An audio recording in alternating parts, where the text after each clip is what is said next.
ये शांत भाव में सबका स्वागत।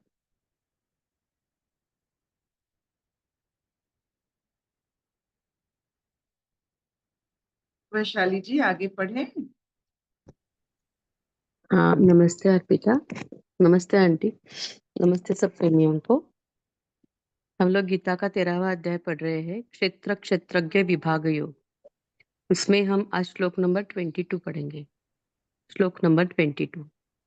इसमें भगवान आगे बोल रहे हैं, श्री भगवान उवाच उपद्रष्टानुमन्ता च भर्ता भोक्ता महेश्वरः परमात्मेति चाप्युक्तो देहेऽस्मिन् पुरुषः परः उपद्रष्टानुमन्ता च भर्ता भोक्ता महेश्वरः परमात्मेति चाप्युक्तो देहेऽस्मिन् पुरुषः परः। इस देह में स्थित यह आत्मा वास्तव में परमात्मा ही है। वह साक्षी होने से उपद्रष्टा और यथार्थ सम्मति देने वाला होने से अनुमंता, सबका धारण पोषण करने वाला होने से भर्ता, जीव रूप से भोक्ता, ब्रह्मा आदि का भी स्वामी होने से महेश्वर और शुद्ध सच्चिदानंद घन होने से परमात्मा ऐसे कहा गया है। हरिओम।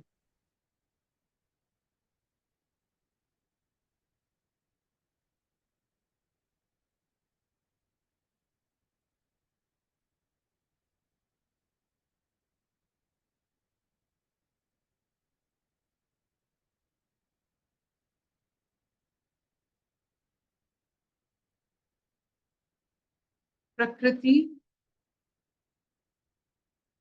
से ये 5 भूत से बना हुआ ये शरीर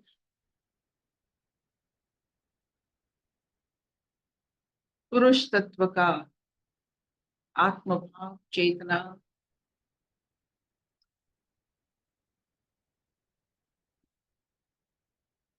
तो ये जो शरीर वाले घाट है, यहाँ प्रकृति और पुरुष का मिलन स्थल है। लेकिन प्रकृति की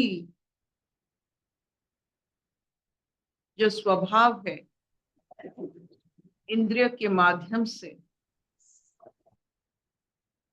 हमें अज्ञान की तरफ ज्यादा खींचते।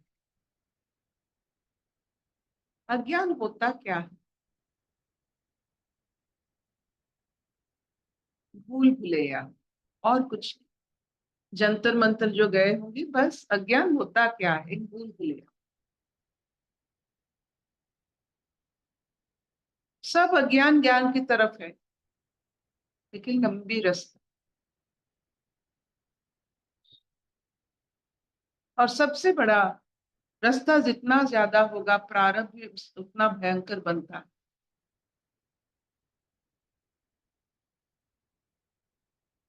जैसे बहुत सारे शब्द व्यवहार करने से वाक्य बनकर मन बनाता है और मन आपको बंधन में डालता है। छोटा शब्द, छोटा वाक्य, छोटा शब्द से आपका काम भी हो जाता है और बहुत मधुर भी लगता है और आप मुक्त भी रहते हैं। तो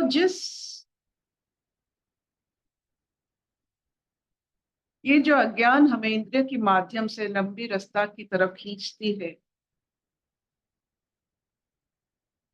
और एक ज्ञान पुरुष तत्व, आत्म तत्व, जिसे पाकर इंद्रिय सुस्त हो जाता है, इंद्रिय की जरूरत नहीं पड़ती। ये सब जब आप जानते हो तो आपकी चयन से ही आपका जीवन बनता है। आपकी चयन शक्ति जब आप में उभर आती है, तब जानते हो कि शरीर का कोई अस्तित्व नहीं रहता। जब पुरुष तत्व, ईश्वर तत्व, आत्म तत्व जीवात्मा पर प्रकटित होता है, शरीर शांत हो जाता है, तो ईश्वर का हर वो पहलू आप अनुभव करते हैं।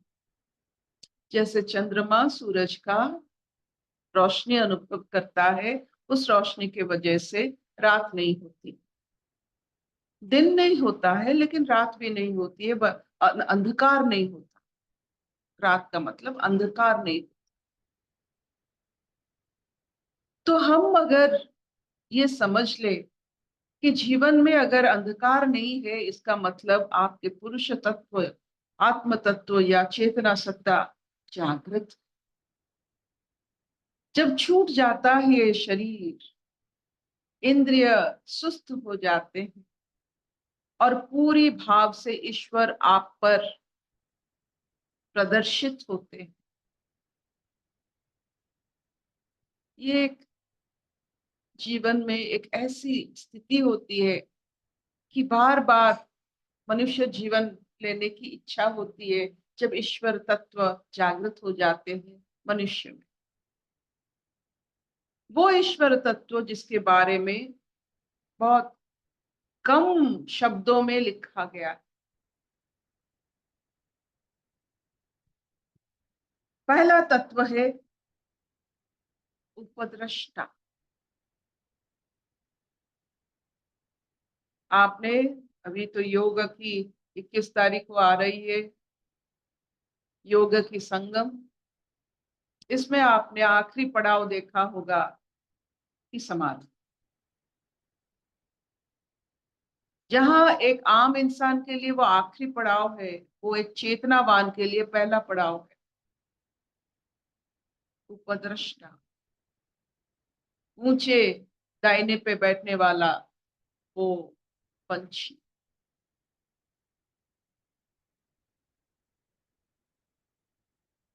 उपभोग, ये जो दृष्टापन कि ये शरीर क्या करता है, इंद्रिय क्या करता है, अज्ञान क्या करता है, वह दृष्टि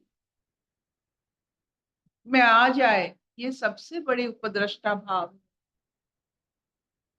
आप जानते हो कि आपका शरीर, आपका इंद्रिया, आपका मन, ये सब प्रकृति का अंश, आपका गुण। जब इस पर आप दृष्टापन में आप अपने आप को देखते हो तो ईश्वर का झलक मिलता है। आप अपने कर्मों में आपने देखा होगा वो कृष्ण की सब जो सीरियल होते हैं, तो कृष्ण की बाल लीला कृष्ण देखते हैं, खुश हो जाते हैं। तो वैसे आप भी आपका बाल लीला देखने लगोगे, आपकी लीलाएं आप खुद देख, आप लीलाएं कर रहे हो, आपका प्रारब्ध काट रहे हो, आपका समय वैल्यूएबल वैल्यू एडेड कर रहे हो, खुद को देखो, वही उपद्रष्टा भाव। हनुमंता, आप किसके, ये जो सब आप कर रहे हो किसी के दृष्टापन में और किसी की इच्छा से हो रही है। नहीं तो अज्ञान की इच्छा बहुत प्रखर है, भोग करना उपभोग करना में बहुत पार्थक्य है। इंद्रियों को लगाना, इंद्रियों को नहीं लगाना। आप देखोगे, आप बहुत सारे लोग हाथों में खाते हो, कोई स्पून में खाता है, कोई अग्राण में खुश हो जाता है, कोई उपवास में खुश होता है। ये स्तर है। 5 उंगली पूरा जमा कर खाते हैं, कोई स्पून में खाता है, कोई 2 उंगली में खाता है। आप देख लें तो पूरे आप जब बिल्कुल अज्ञान की घनता से आप अपना जीवन व्यतीत कर रहे हो, उसका असर तो बहुत अलग पड़ेगा ना। जो 5 हाथों में खाता है, 5 उंगलियों में खाता है, बड़ा बड़ा खाता है, उसको तो डायबिटीज बहुत सारे रोग होंगे ना। तो कौन सी इच्छा के कारण आप ये सब कर रहे हो? अनुमंता कौन है? जब ईश्वर की इच्छा में आपकी जीवन आ जाए, जब आपकी ज्ञानमय दीप्तिमय स्वभाव उभर आए, वो जो इच्छा प्रकटित होते हैं वो ईश्वर की इच्छा होती है। तब जानोगे कि आपको संसार में कितने कम चीज जरूरत है। जब सारे चीज जरूरत हो जाते हैं, मुझे सब चाहिए, तो जान लेना आप अपने स्वभाव से, अब प्रकृति की ओर से और बहुत कर्म बना रहे हो, बहुत प्रारब्ध भोगना पड़ेगा। तो भोक्ता कौन है? जब आप में ये जो भोक्तापन है, जो आप भोग कर रहे हो, अगर आप ईश्वर तत्व में प्रतिष्ठित हो, आप देखोगे कि आप क्या क्या चीज को आप संसार से लेते हो। मोती क्या लेते हो? आप देखो, जब उस अवस्था में आप रहोगे, जैसे आप ईश्वर को हम सब कुछ समर्पित करते हैं और ईश्वर कुछ नहीं लेते हैं। आप देखो, तो ये ईश्वरपन है। बस अग्रहण करके वो तृप्त हो जाते हैं, बस हमारे मनोभाव का मन देखकर तृप्त हो जाते हैं। हम क्यों नहीं ऐसे हो पाते? हम क्यों हर चीज में अपना उंगली, अपना इंद्रिय डालने की कोशिश करते हैं? क्यों सुख को इंद्रिय के माध्यम से अनुभव करना चाहते हैं?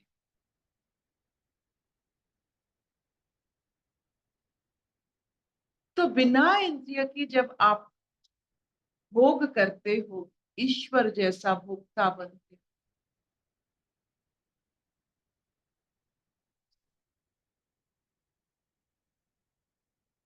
भरतापन,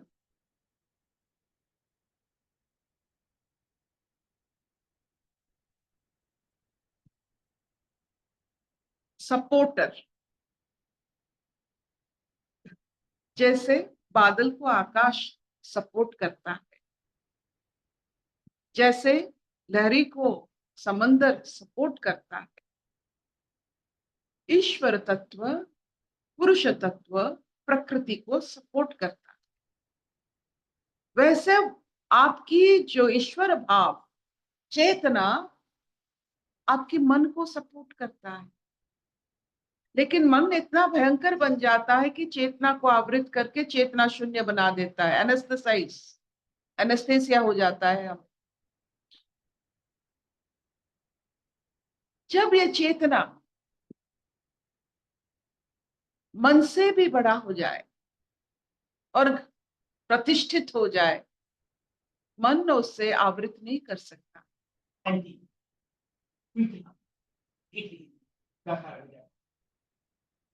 तो ये जो भरतापन है, ये जो भोक्तापन, ये ईश्वर का एक झलक। और महेश्वर, ये जो 5 शब्द है, ये बहुत जीवन में पूंजी बन सकता है। जब अपने आप को आप देखोगे पुरुष तत्व में रमते हुए, और आपके अंदर ये सब उपद्रष्टा, अनुमंता, भर्ता, भोक्ता और महेश्वर जैसे अनुभव होने लगेंगे, तो ईश्वर को प्रकटित आप खुद करोगे। ईश्वर को प्रकटित करने के लिए आप में अगर इच्छा शक्ति जागृत होता है, तो आपका स्वभाव, चित्र और आपके प्रकृति के साथ व्यवहार बदल जाता है। और आप में बहुत ही सहजता और मधुरता, ये सब जैसे आपका गुण बन जाता है। आप सत्व से भी परे प्रमोशन लेते हो। आपका स्थिति एक जैसे मानो बहुत कम लोग और वहां उस स्थिति पर पहुंचते हैं, लेकिन पहुंचते हैं बहुत, जरूर पहुंचते हैं। एक बार उस स्थिति में आ जाने से आपकी मुलाकात जिन जिन से होती है, ये पूरा आपका जीवन की हर गति को आप नमस्कार करते हो कि इनकी वजह से, इस स्थितियों के वजह से हमें जिन जिन की दर्शन मिली। ये जो दर्शन होते हैं, आपकी दर्शन आपका कहानी है। आप किनसे मिलते हो जीवन में।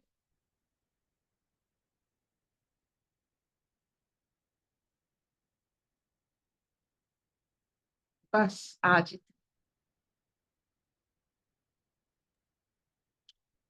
क्या इतना चलेगा? चलेगा। हाँ, तो आपकी दर्शन, आप क्या दर्शन करते हो? आपका जीवन का कहानी है। दृश्य नहीं, दर्शन। दृश्य तो सबके लिए एक है, लेकिन उसमें कौन कैसा दर्शन करता है, वो उसका ही कहानी। Any question? Arpita ji, question पूछूंगी। अर्पिता जी, अगर मुझे अच्छी चीजों का अच्छा लगता है, घर अच्छा लगता है, अच्छे सब कुछ, कपड़े अच्छे होने चाहिए, ज्यादा नहीं चाहिए, जो है वो अच्छा चाहिए, इसका मतलब मैं मतलब भोगी हूँ, and I am attached to it. I don't know if I am attached to it, but I like good things. So मेरा energies are going in the wrong direction. No no no, please don't torture yourself.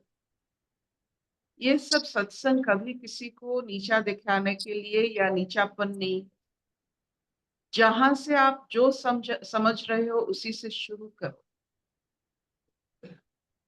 Every satsang, every sentence which has touched you is your rebirth. आपको यहाँ इस पड़ाव में थोड़ा बहुत प्रश्न आया, खुद को पूछो। कोई आपको कोई जवाब नहीं दे सकता है। Don't try to get information और कि आपको कोई सलाह दे या कोई, ये नहीं होता है। आपको अगर कोई खटकता है, ये आपका रीबर्थ है, आपका नयापन है। आप सोचो। No one has the right to tell you anything about you. You have to talk to yourself. आप खुद से बात।